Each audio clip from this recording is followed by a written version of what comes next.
At the beginning of the film, we watch a guy jump in front of a train. In the next scene, the main character named Makoto Yuki is riding on the train and hears a loudspeaker announcing that the train schedule has been changed due to today's tragic accident. Upon arrival at the station, the guy looks at the clock, which will soon strike midnight. A strange phenomenon occurred that engulfed the city. Time seemed to stop, equipment stopped working, and people turned into coffins. But the main character, as if nothing had happened, looked at the map and went to his final goal on foot. Upon arriving at the Iwadodai dorm, the boy is met by a mysterious boy who asks Makoto to sign a contract that obliges him to take responsibility for his actions. The main character silently agrees, after which the boy magically disappears into the void. At this point, Yukari Takiba, a girl with a gun in her hand, looked worriedly at a guy she didn't know, as if she saw him as a danger. Then Mitsuru Kirho appears and explains the whole situation. It turns out that the decision to move Makoto was made at the last moment, so he'll live in a women's hostel and be listed as an Amada 1. Yukari then shows him the room he'll be staying in. She doesn't understand how the guy made it to the dorm at such a time without any problems. Before Makoto could answer, she handed him the key and left, saying good night. The next day, Makoto, Yukari, and classmate Junpei Iori entered the second year of Gekkukan High School. After that, the chairman of the school board, Shuji Aikatsuki, asked Yukari to keep an eye on Makoto for a while due to his unstable abilities, which caused him to lose his memory many times. Also, the fact that the main character's parents died in an accident about 10 years ago makes the group worry. Meanwhile, Makoto finds himself in a place called the Velvet Room and meets Igor and Elizabeth. From them, we learn that this place is a different dimension located between sleep and reality, and only those who are lucky enough to sign a special kind of contract can get here. In the next scene, we see a girl named Fukai Yamagishi, a bullied classmate, and Makoto helps her pick up textbooks from the floor while passing by. Then, at the moment of the next midnight phenomenon, the chairman and his subordinates monitor Makoto's state during his sleep as they want to understand his potential. At this point, Akihiko Sanada calls for help and returns to the dorm during an attack by monstrous creatures. Yukari grabs Makoto and runs to the roof. He is indifferent to this challenging situation and is not afraid. On the roof, they encounter a giant creature, and as a result, the main character awakens a new power, called Persona, with the help of two characters to defeat the enemies. After the victory, he faints and finds himself in the Velvet Room again, where Igor explains to him that he has become the owner of a persona named Orpheus. Personas are a reflection of the person himself, his alter ego.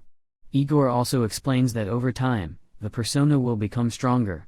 After being unconscious for more than a week, Makoto wakes up in the hospital, where he is met by Yukari, who explains their similarity by saying that both lost their parents in an accident in the past.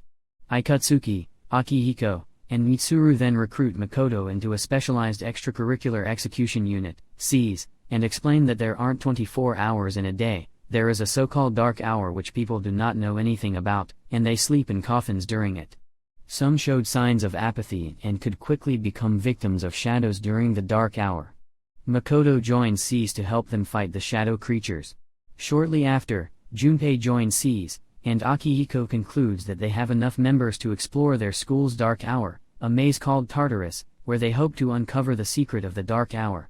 Makoto also befriends Fukai Yamagishi and learns of her strange relationship with the bully Natsuki Moriyama, who bullied her.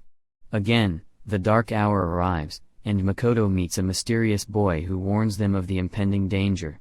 Saturday comes, and at the following midnight hour, shadows enter the city. Enemies are in the train car, which is now in the dark hour. The group approaches the train, but its doors are open. After they enter it, the doors are instantly closed, and the train starts moving, gradually picking up speed.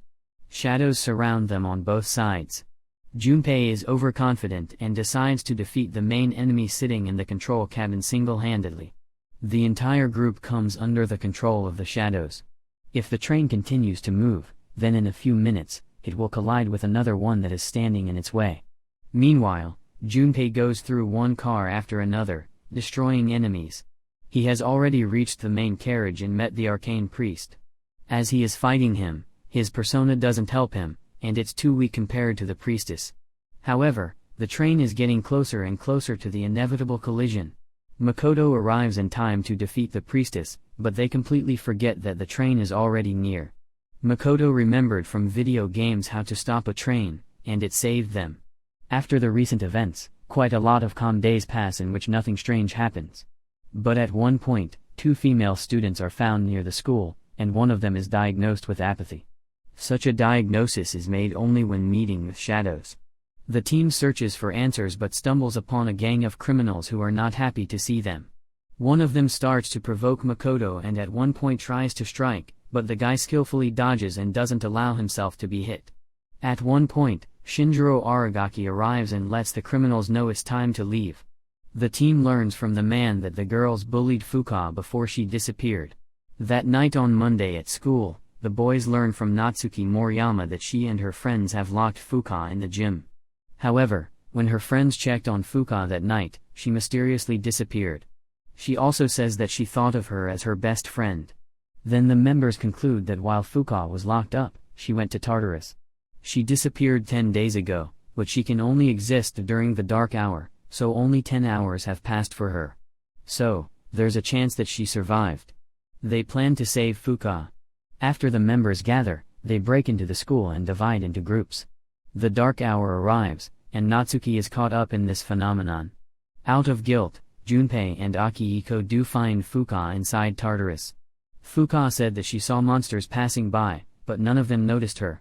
It's as if she can sense where each of them is. Akihiko gives Fuka a gun to summon her persona.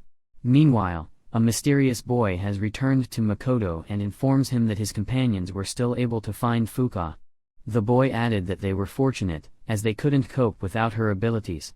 Junpei and Akihiko hear Mitsuru telling them to be careful. Fuka, meanwhile, says that huge shadows attacked people, they only appear when the moon is full.